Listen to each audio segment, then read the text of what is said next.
고린도전서 7장 14절에서 24절까지의 말씀입니다. 오직 주께서 각 사람에게 나눠주신 대로 하나님이 각 사람을 부르신 그대로 행하라. 내가 모든 교회에서 이와 같이 명하노라. 할례자로서 부르심을 받은 자가 있느냐? 무할례자가 되지 말며 무할례자로 부르심을 받은 자가 있느냐? 할례를 받지 말라. 할례 받는 것도 아무것도 아니요 할례 받지 아니하는 것도 아무것도 아니로되 오직 하나님의 계명을 지킬 따름이니라.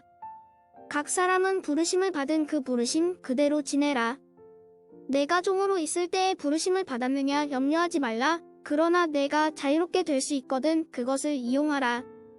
주 안에서 부르심을 받은 자는 종이라도 주께 속한 자유인이요 또 그와 같이 자유인으로 있을 때에 부르심을 받은 자는 그리스도의 종이니라. 너희는 값으로 사신 것이니 사람들의 종이 되지 말라. 형제들아 너희는 각각 부르심을 받은 그대로 하나님과 함께 거하라. 청년들 안녕하세요. 저는 청년부 신종현 목사입니다. 코로나가 유행하는 가운데 교회에서 비대면 예배를 드리게 되었습니다. 그래서 저도 영상으로 우리 청년들과 안부를 묻고 또 말씀을 나누고자 합니다. 하루속히 코로나가 진정되어서 우리가 얼굴과 얼굴을 마주하고 예배를 드리는 그날이 속히 오기를 간절히 바랍니다. 우리 청년들도 기도해 주시고 또 개인 위생에 힘써 주시기를 바랍니다. 오늘 말씀을 통해서 우리는 삶의 의미를 어떻게 찾을 수 있을까라는 생각을 함께 나눠보면 좋겠어요. 저는 대학을 입학할 때 원하는 대학에 입학하지 않았습니다. 못했습니다. 그리고 원하는 공부를 하지 않았습니다. 못했습니다. 그러다 보니까 내가 하고 있는 이 공부의 의미가 무슨 의미일까, 또 내가 하고 있는 이 대학생활 4년이 무슨 의미일까라고 하면서 빨리 이곳을 벗어나고 싶다라는 생각만 가지고 대학생활을 시작했던 것 같아요. 우리 청년들은 지금 어떠세요? 지금 하고 있는 공부의 의미, 또 지금 하고 있는 일의 의미를 찾고 있으십니까? 아니면 빨리 이곳을 벗어나고 싶다라는 생각으로 공부하고 또 일을 하고 계십니까? 이렇게 생각하는 청년들이 참 많다고 봐요. 우리는 좀 더 좋은 상황, 학력이 높아지고 또 연봉이 많아지면 그럼 내 삶은 더욱 의미 있을 거라고 믿습니다. 그런데 이렇게 질문해 보고 싶어요. 정말 좋은 학교를 다니고 또 좋은 직장을 얻으면 그 청년들은 공부의 의미, 직업의 의미를 찾을 수 있을까? 최근에 기사를 찾아봤습니다. 명문대를 자퇴하는 비율이 높다. 그리고 대기업을 퇴직하는 비율이 높다라는 것을 보았어요. 그러므로 이 명문대학 또는 대기업, 그것이 이 사람이 공부하는 의미, 일하는 의미를 더 확장해서 삶의 의미를 잃게 만드는 이유거나 또는 얻게 만드는 요인이 아니다라는 것을 알 수 있습니다. 그렇다면 사람은 삶의 의미를 어떻게 찾을 수 있을까요? 17절을 제가 읽어보겠습니다. 오직 주께서 각 사람에게 나눠주신 대로 하나님이 각 사람을 부르신 그대로 행하라. 하나님이 각 사람에게 나눠주신 것이 있다고 합니다. 하나님이 각 사람에게 부르신 것이 있다고 합니다. 그러므로 우리는 이 삶의 의미를 찾을 때에 더 좋은 조건, 또 더 나은 환경, 그때 비로소 우린 삶의 의미를 발견할 수 있는 것이 아니라 지금 내가 하나님이 나눠주신 대로 지금 살아가고 있다, 또 하나님께서 나를 부르신 대로 내가 살아가고 있다라는 것을 우리가 확인할 때 이 하나님과의 관계 안에서 우리가 나의 삶의 의미를 발견할 수 있다라는 것입니다. 바울은 이러한 이야기를 두 가지의 근거를 들어서 말해주고 있어요. 첫 번째로는 18절과 20절에 이 할례자와 무할례자에 대해서 말씀하고 있습니다. 고린도 교회에는 할례받은 사람, 유대인들이죠. 이들과 또 할례받지 못한 사람, 헬라인들이 함께 섞여 있습니다. 그런데 그들 가운데 유대인들처럼 되고 싶은 헬라인이 있었어요. 왜냐하면 그 당시 진짜 신앙인이 되려면 할례를 받아야 한다라고 이렇게 고수하는 사람들이 많이 있었기 때문이죠. 그리고 반대의 경우도 있었어요. 헬라인처럼 되고 싶었던 유대인들도 있었다라고 합니다. 왜냐하면 고린도 사회에서 유대인은 소수에 차별받는 그런 존재였기 때문에 그 사회에서 유대인인 것을 드러나지 않도록 하는 그 일에 힘썼던 사람들도 있었던 것이죠. 그래서 IBP에서 BST라는 시리즈가 있는데요. 그 중에 이 고린도전서의 내용을 보면은 이 제임스 미케너라는 분이 소설을 썼는데, 한 젊은 유대인이 헬라인들처럼 되고 싶어서 할례의 표지를 제거하는 고통스러운 수술을 받았다라는 이야기가 나와요. 물론 이것이 소설이긴 하지만 당시 시대 상황에서 이러한 일들이 있을 수 있었다라는 것이죠. 그만큼 유대인들이 소수고 차별받는 그런 부류로 취급받았다는 것입니다. 그래서 이 고린도 교회에는 이 할례를 받으려고 힘쓰는 헬라인도 있었고, 또 반면에 할례를 지으려고 힘쓰는 유대인들도 있었어요. 바울 사도는 그들에게 그 문제가 너무 중요하게 보이는 것처럼 그들은 하지만, 그러나 바울 사도는 그런 것에 대해서, 할례 받는 것에 대해서 그것은 아무것도 중요한 것이 아니다라고 말하고 있습니다. 할례 받지 아니하는 것도 아무것도 아니고 할례 받는 것도 아무것도 아니로되. 네, 이 말은 유대인이 헬라인이 될 필요도 없고 헬라인이 유대인이 될 필요도 없다, 그런 말이죠. 너희가 그렇게 할례를 중요하게 여기지만 할례는 전혀 중요한 것이 아니야. 더 중요한 것이 있어. 진짜 중요한 것이 있어. 그것은 바로 하나님의 계명을 지키는 것이야 라고 말씀하고 있습니다. 그렇다면 진짜 중요한 하나님의 계명을 지키는 것은 무엇일까요? 어떻게 우리는 하나님의 계명을 지킬 수 있을까요?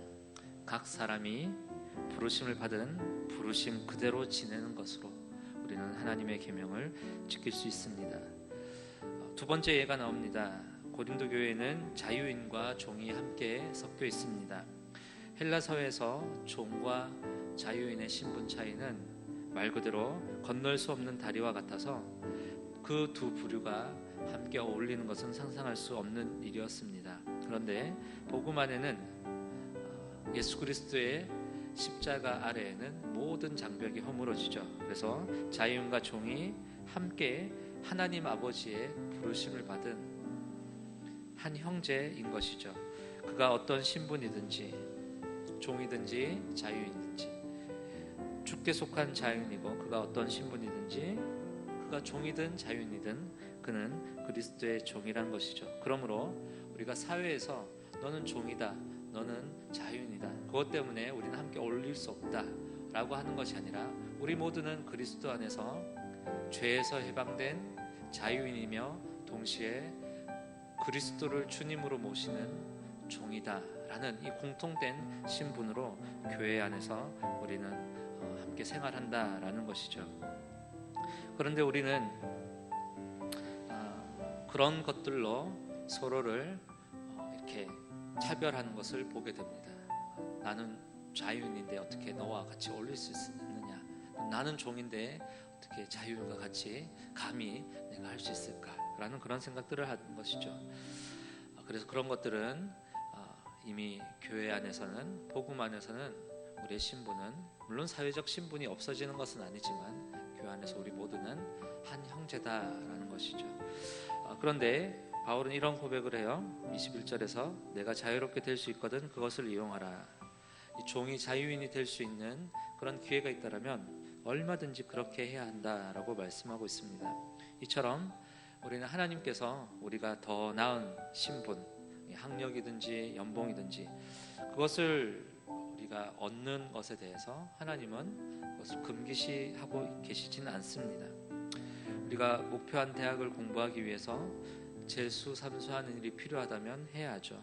또 목표한 일을 하기 위해서 여러 회사에 지원하는 일이 필요하다면 해야 합니다.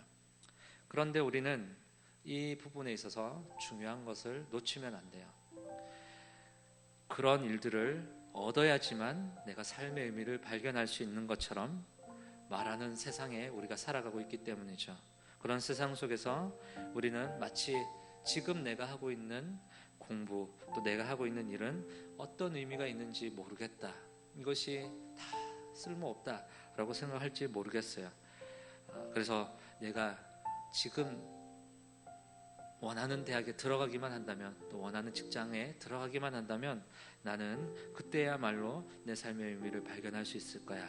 그때까지는 이 지긋지긋한 공부, 또 이 구질구질한 일을 꾸역꾸역 할 수밖에 없어 라고 그렇게 생각하면서 오늘 내가 하나님 앞에서 주어진 상황을 살아가는 것을 우리는 포기하게 만드는 것이죠. 미래를 위해서 현재를 포기하는 것입니다. 하나님이 주신 이 선물, 나눠주신 선물, 또 하나님께서 우리에게 살아라고 주신 이 오늘을 우리는 허비하게 되는 것이죠. 그래서 우리는 이 삶의 의미를 하나님과의 관계 안에서 발견한 사람들이에요. 각 사람이 하나님이 나눠주신 대로, 또 각 사람을 하나님이 부르신 대로 살아간다는 것이죠. 그러므로 우리는 나의 신분이 어떻든지, 내가 종교적으로 할례가 있든지 또 할례가 없든지, 또 사회적으로 내가 종이든지 종이 아니든지, 그것은 그리스도 안에서 내가 오늘을 살아가는데 전혀 문제될 것이 없는 것이다 라는 것입니다. 그러므로 17절과 20절과 24절에 보면 그대로 행하라, 그대로 지내라, 그대로 하나님과 함께 거하라, 이렇게 바울 사도는 명령하고 있습니다. 우리는 이 문제 해결해야지만 내가 의미를 찾을 수 있어요. 내가 이 다음 단계, 그곳에 가야지만 내가 의미를 발견할 수 있겠어요 라고 하지만, 하나님께서는 우리에게 그 단계가 아닌 바로 오늘 내가 너에게 나눠준 대로, 또 내가 너를 부르신 그대로 하나님과 함께 거하라 라고 우리에게 말씀합니다. 이것이 바로 하나님의 계명을 지키는 일입니다. 사랑하는 청년들, 지금 코로나로 많이 힘드시죠? 그런 가운데 우리가 어떻게 오늘을 살아갈 수 있을까요? 오늘을 의미 있게 살아갈 수 있을까요? 하나님과의 관계 안에서 우리가 의미 있게 살아갈 수 있습니다. 비록 등교를 하지 못하지만, 또 비록 마음껏 친구들을 만나지 못하지만, 또 비록 함께 모여서 예배를 드릴 수 없지만, 하나님께서 나의 자리를 우리에게 허락하셨고 또 내가 할 일들을 주님께서 맡겨주셨다라는 것, 그것은 저 먼 미래, 또 그 큰 일이 아니라 바로 오늘 내가 할 일, 또 오늘 내가 만나는 그 사람들과의 관계 속에서 하나님은 나에게 계명을 주셨다라는 것입니다. 그래서 사랑하는 청년들, 이번 한 주도 주어진 자리에서 열심히 살아가시길 바랍니다. 그리고 감사하면서 살아가시길 바랍니다. 그럴 때 하나님께서 우리로 하여금 영광을 받으실 것입니다.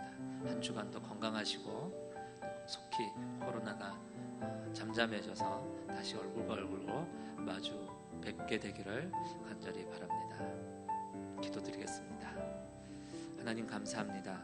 사랑하는 청년들, 지금 영상으로 예배드립니다. 하나님께서 어느 곳에 있든지 그 예배드리는 곳에서 하나님 온전히 영광 받으시는 예배가 되게 하여 주시고, 하나님께서 또 우리가 있는 그곳이 바로 하나님을 예배하는 곳임을 알려주시어서 그곳에서 하나님을 예배하되 더욱더 신령과 진정으로 예배할 수 있는 마음을 허락하여 주시옵소서. 성령님, 우리 청년들의 모든 일상을 주장하여 주시고, 비록 내가 원하지 않는, 또 내가 원하지 기대하지 않았던 그 일들을 우리가 감당하고 있는지 모르지만, 하나님께서 그 일 가운데서도 영광을 받으시기를 원하심을 우리가 믿고, 주어진 오늘, 또 주어진 우리의 삶의 현장을 주께서 나에게 나눠주신 선물과 같은 하루, 또 선물과 같은 사람들, 선물과 같은 일들로 다시 한번 우리가 회복하여서 그 자리를 굳게 충성되게 지켜나갈 수 있도록 은혜를 베풀어 주시옵소서. 감사드립니다. 예수님 이름으로 기도드립니다. 아멘.